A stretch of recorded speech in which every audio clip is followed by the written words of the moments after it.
get life advice from your rich friend? I do, and I don't ask for it. You know what I mean? It goes like this. I live in LA. It goes like this. Like, hey man, why don't you move to the beach? Yeah, no, move to Santa Monica. Dummy? Yeah, we have a breeze. I don't know about you, but I like a breeze. And I'm like, yeah, I like a breeze too. That's why there's a fan in my apartment in Van Nuys. 87-degree breeze, you know? I can make popcorn with it. And these are the same people who get like a first-class plane ticket for $1,500, and then imply that I should too, you know? And I'm like, if it was an option, I would fly fourth class. I would send myself in a padded envelope, seriously. I'd go book rate. I'm like, I'm not living on the plane, I'm just trying to get from A to B, you know what I mean? They're like, you get a glass of champagne. I'm like, dude, I'll have a beer and a Xanax in the terminal, okay? I'm good, bro, I'm good. I belong to a gym, I think. Maybe, theoretically, I don't know, it's all, whatever, you know, been a long time. And it's okay. I don't love it that much. You know what it is? It's like the locker room situation. It's just like there's way too many dudes parading around half naked who are like ripped, shredded, and pumped, which is like too many kick-ass adjectives right there, you know, on one person, you know. Whereas you know, conversely, shirtless, I look like under my abdomen, somebody has implanted a very muscular turkey. It's just like there's an angry bird, you know, trying to peck itself out like, you know, alien, you know? I just look like I'm bringing Thanksgiving with me, okay? All the time. That's why I love hiking. Hiking is my jam, man. Because hiking is off the grid. It's solo. Nobody knows where or what time you started or how long you were sitting on a bench. Nobody ever like walks up to me on the trail and is like, hey bro, mind if I give you some pointers on your hike? More reps, more altitude, bro. You gotta pump it up. And the whole statistical measure of hiking is so different from other sporting activities. I love it. Think about it, right? It's like, hey, I shot a 72, 300 par. Or like, I benched 285. I'm like, I saw 5 butterflies. And a baby garden snake. Analyze those stats, bro.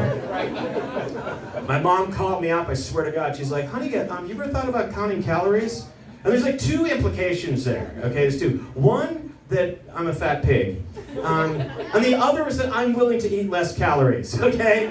And I really don't like either of those. That's really not cool. You know, people are doing intermittent fasting, okay, you know that? Where you only eat like a 6-hour window in the day. And I'm like, what do you do the other 18 hours of the day? Seriously. What do you, hibernate? Hook up to an opium drip? Like humans are meant to eat all the time. I know it. I mean, they sell snacks at Home Depot. These people will brag, they're like, I only ate within 6 hours yesterday. And I'm like, I know, that's why you're no fun to be around. I would rather hang with the fat, happy guy who eats 10 meals a day. And he offers me snacks. I don't know. I like stopped smoking pot for years ago when the pot got just so strong. Crazy too strong. Like I would, back then, like I'd smoke pot and it would take my fears, insecurities, multiply them by 10 and play a little horror movie in my skull. I was like, that's not fun. That's not a good buzz, you know? But all those years, man, I always loved the potheads. They're so generous. They're so nice. I would be at parties and they'd be passing around the J. And I'd be on the other side of the room, and they go out of their way to include me, to like pass it to me. They turn the circle into a parallelogram. You know what I mean? Like destroy geometry. Like, you know, I always felt bad. I was like, no, sorry, man. You know, I always wish they like passed around something that I really like. You know what I mean? Like, hey man, you want some coconut cream pie? It's 23% coconut cream, bro. Get you full. I'm like, you had me at pie, seriously, you don't have to oversell that one.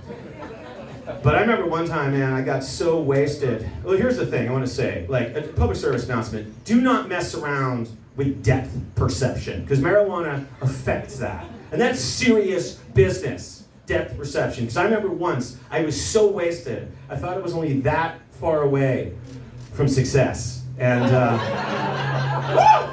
man, was I off on that one. Oh, by miles. That was crazy. That was crazy. I love acting. I live in LA. I love acting. You know, recently I discovered my acting range. Okay, so when I walk in just off the street, normal, whatever, I hear a lot that I should play a teacher. I'm like a teacher type. That's what I hear all the time, right? Because I kind of have that vibe, right? Teacher vibe, you know what I mean? Like disrespected and underpaid, you know what I'm saying? But, sir, you can't do that. You can't do what I can do. You don't have that vibe. You can't get your own auditions. But I'm going to do what's called an adjustment. It's one little change. It's going to blow your minds. Check this out, right? We're going to... Substitute teacher. Yeah! That's what I'm talking about. What's up, Christian Bale? Let's have an acting contest. I will take suggestions.